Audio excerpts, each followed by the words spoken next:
Hi, everyone. Sean Waldman with Secure Cyber. We have a special episode today to cover a lot of the changes in the HIPAA compliance area. And today I have a special guest, Keith Marceau. And Keith, I'm going to go ahead and let you introduce yourself and your company and just give us a little bit of your background. All right. Super glad to be here, Sean. Thanks for inviting me. Yeah, Sure. I'm Keith Marceau. So I've been in cybersecurity for a long time, and I decided, let's do some consulting. So I've been started a consulting company called Fortress Cybersecure, and basically I do vCISO work for companies, which means that companies that can't hire a full-time CISO, but they need that oversight, right? When they need guidance, they need a roadmap. That's where I come in. I can give that on a part-time basis to many companies. Also, security assessments and policy review, stuff like that. Those are all the things that I do as a cybersecurity consultant. Okay. So I've been doing it for about 2 years now. Have a couple clients locally, which is great here in the Dayton area. Nice. And I love it. There's a lot, we're talking about HIPAA, right? A lot of that's my expertise. So I've done high trust certifications for companies, and high trust used to be Health Information Trust Alliance out of Frisco, Texas, right? They would give or certify implemented systems at a company. They're one of only two organizations who give you certification, ISO and high trust. I'm a high trust expert on that. I've been through 8 high trust certifications. They're very rigorous, very rigorous.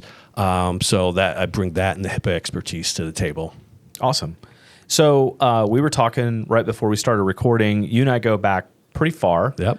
So I met you in 2016, which is just 1 year after I started the company. Secure Cyber turned 10 years old this year. And HIPAA was actually kind of the whole way that we met, right? Yep. And then my company has used you or have talked to you about, HIPAA type assessments. And I like that that's a specialty for you, right? And that's a lot of the reasons why I started Secure Cyber, because we wanted to focus on cyber. And then having those experts available as subject matter experts is really, really important. And before last year ended, there was some stuff that started coming out about changes to HIPAA. I'm not sure if this was at the tail end of United Healthcare and what was happening there, but there were some changes that were coming and had been introduced. So what I want to talk about today and what I wanted to pick your brain about is educating folks out there that have questions about HIPAA. What are the changes? What's coming? What is going on in that industry from a cyber perspective? I have a lot of questions like, why is it that it seems like a lot of healthcare providers don't take more proactive measures versus reactive, all those types of things. So do you want to start with just kind of introducing what is going on in the compliance realm for HIPAA? Yeah. So Health and Human Services, they recognize, there's a huge increase in cyber attacks, and healthcare is one of the easy targets for some reason. And I think it's because the way that the HIPAA security rule was set up, they had required controls and they had addressable controls. And the addressable controls said that, well, you can address this, but it's not required. You can or cannot do it. You can justify, just make sure you write it down, tell us why you're not doing it. And that was acceptable. Okay. Well, that left a lot of holes, right? A lot of people said, I don't want to spend the money. I don't want to take the time. I don't have to do it, so let's not do it. That's one of the changes. One of the major changes of the new HIPAA security rule is they're taking out addressable, and everything is now mandatory. Oh, okay. Yeah, that's a big one. That's a big change. It's a huge change because it's going to affect a lot of organizations, and the big companies can absorb that cost. They have the people, they have the money, they got the resources, but what about these mom and pop shops? They got one doctor out in the middle of nowhere, right? Got an office. He needs to abide by those HIPAA regulations also, and now they're mandatory. So although they kind of left it a little open with it, they still say it's flexible. And the flexibility, I think, it comes from you decide which product you want to use. You can use the $5,000 product or the $500,000 product to protect your, whatever it is you're trying to accomplish. But that's one of the major changes of the entire HIPAA security rule. The others are requiring encryption both at rest and in transit, which seems to be a no-brainer. Most systems, take Windows, for example, they have built-in encryption. You flip a switch, turn BitLocker on, and guess what? Your laptop or you're good. You're encrypted. Windows servers, other things. It's very easy. It's not. I can't say it's expensive because it's built into most products now. And in transit, encryption in transit is just how when you're communicating with another company. Are you using TLS, SSL? It's not clear text. Most organizations are set up like that. Most email systems have TLS at both ends. It's encrypted. Okay. You go to any website, HTTPS means it's encrypted traffic. So that's another. And the other major change is kind of broad. And we talked about this, right? It just said enhanced cybersecurity, whatever protections. And that includes a lot of things, though. And one of the things that I think is very important is multi-factor authentication. Yeah. Right? Mandatory now, used to be an optional, used to be addressable. That's the first thing that I will tell a company. When I go in, I'll make sure, are you using MFA on any system that you have data on, whether it's Office 365 or an internal system, VPN, you want multi-factor authentication. It's really not that expensive. There are very expensive solutions out there, and there are cheap solutions. I just implemented one. We used the firewall. It was a Fortinet, and I think it cost the company about $8,000 to enforce MFA. Which, it's not awful. It's not awful. It might be awful for the mom and pop shop that I mentioned, right? But that's one of the first things. The other things that all your policies and procedures are going to be updated now.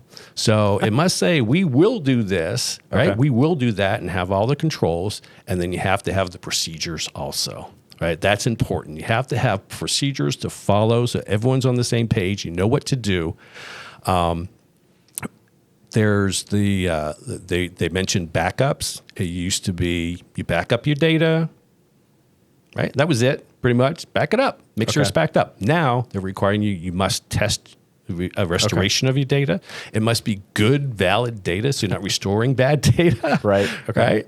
And within 72 hours also. Right, this whole change in HIPAA, it used to be preventive. Right, you're preventing things, so they mandated these controls to prevent things from happening, like ransomware or cybersecurity events. Now it's resiliency. How resilient are you? So if you can't back up or restore a backup, you're going to be down for a long time. A lot of organizations have gone out of business because they can't restore their data. Cost them millions and millions of dollars. So now by having a robust backup plan, testing your restoration of data, and making sure you can do it within 72 hours is another big control that they're mandating. Okay. So those are all real good things. We obviously on this channel, we do talk about multi-factor a lot. Because that keeps coming up, and it probably will keep coming up. Let's talk a little bit about EMR systems. So we have a little bit of experience in the healthcare realm, not as much as you. But when it comes to patient record systems or EMR systems, how does that work? So are those requirements also requiring those EMR systems? How do you hold those third parties accountable? So obviously the encryption pieces, MFA, policies and procedures, all those types of things. I mean, just talk briefly about just how you manage the companies that you consult with, especially in the healthcare realm, when it comes to EMR. And that could be either EMR on-site or in the cloud. Right. Any just general guidance there? Yeah. Well, let's talk about in the cloud, because that's a vendor of yours now, right? The key to that is third-party risk management. Have a robust program in place. You want to ask a ton of questions. You don't have to go 200 questions. I've seen questionnaires that are very extensive. I have developed my own questionnaire, and it's what I want to know. Do they have MFA? Is it encrypted? What policies have in place? What's your backup plan? What's the contingency plan if it goes down? So doing your third-party due diligence is really key to that. I'm trying to think if there was something that came to mind, and I can't remember what I was going to say now. Okay. But yeah, that's key. On-prem, also, you've got to do your due diligence and make sure, just the same. How secure is it? How do people get in? Does it have single sign-on? Well, that would be cloud, single sign-on. So you can use, federated logon and use, if it's controlled, for example, through Azure. If the employee leaves and you shut their account off, disable it, then they're disabled from accessing other systems. The account isn't in their system. So, we've heard a lot about third-party vulnerabilities, SolarWinds, for example, and some others. You really have to vet these vendors and make sure that they're doing the right thing. As a covered entity, which would be a health plan, a health organization, you have business associates also. So the BAA, the Business Associates Agreement, should also specify the controls that the vendor has in place when you do business with them and hold them to it, because all the BAAs are going to have to be rewritten now that have those controls in it, and your associates are going to have to abide by the same HIPAA rules. When does that go into effect? Did it indicate? Well, they're trying to get it in effect this year, right? So right now it's in a proposal stage. They're accepting comments from people who want to read through the 390 some odd pages. I don't. I'll let you do it. I skimmed through it. I got the important things out right now. Okay. But then once it's ratified, it'll be a 6 to 12 month grace period to get things enforced, because these companies they should really start now. There's a lot of those things, they're going to be in there, but the goal is to have it finished by the end of 2025. Okay. So if we've got time, but really that time will come and go before you know it. Yeah, sure. Now, one of the things that companies need to do, I actually provide this service through Fortress Cybersecurity, is do a risk assessment or a gap assessment, whatever you want to call it. You have to know what you have in your company. What are the computers? Are they up to date on their OS, or are you still running XP on some computers, right?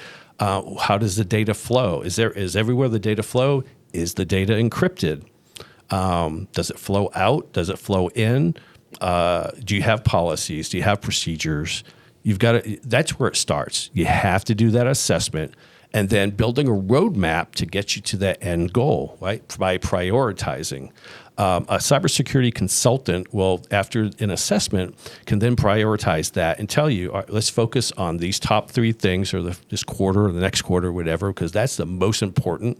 MFA would be the first thing, right? And then you work down the list and you can get to a company to where they need to be. Okay. You mentioned the business associate agreements, or the BAAs. How often, once those get rewritten, obviously they'll have to be updated. Once those go in place, do those have to be updated on a regular basis, or does a BAA stay in force as long as it doesn't get changed? Yeah, they stay in force as long as it doesn't get changed. Okay. That's right. Are there any requirements in HIPAA that you see coming? I know we've seen these in other regulatory realms, requiring things like penetration testing or incident response planning or anything like that. You kind of hit on the policy pieces a little bit. Yes. That goes with some of the things I mentioned. Having a robust IR, incident response plan, disaster recovery and continuity plan, penetration testing. That goes in with the assessment. I'm not sure if it mandates you do penetration testing, but a risk assessment, you're probably going to, if I go in, the first thing is ask, when have you had a penetration test? And if they say no, then we're going to do one. We're going to have one done. Sure. Because you don't know how people can get in, what the vulnerabilities are, how far can they get. Okay. Sounds good. Was there anything else you want to add? I think one of the important things is adhering to a cybersecurity framework. There are a number out there. I mentioned I'm a high trust expert. I can bring that to the table. That's not just health information anymore. Like I mentioned earlier, it was Health Information Trust Alliance. Now it's across all verticals. So any organization can use it. And what's nice about that is it's very prescriptive. You know exactly what the control is and what you need to do, as opposed to just winging it and thinking, I got this encrypted, I got a backup plan, but does it meet the requirements? You got NIST, the cybersecurity framework, NIST Special Publication 853, ISO 27001. There's a number. No shortage of regulatory stuff. Right, but the companies need to adhere to it. Whether you're healthcare or not, all companies need to adhere to some kind of cybersecurity framework. In the state of Ohio, they have what's called Senate Bill 220, and that's a safe harbor law Basically, if you adhere to a cybersecurity framework and you've documented it, that's another important thing. You don't just do, say we have it in place. Document everything. Then you fall into a safe harbor if there's any civil suits or any litigation or whatever. It helps protect any organization that's there. I mentioned documentation. One of the big things is you cannot manage a security program unless you measure, right? You have to write things down. You have to know, how many computers do I have? How many of them have antivirus and how many don't? Is there a gap there? So in the high trust, one company, I did 750 different measurements. Wow. And this is, some were monthly, some were quarterly, some were annually.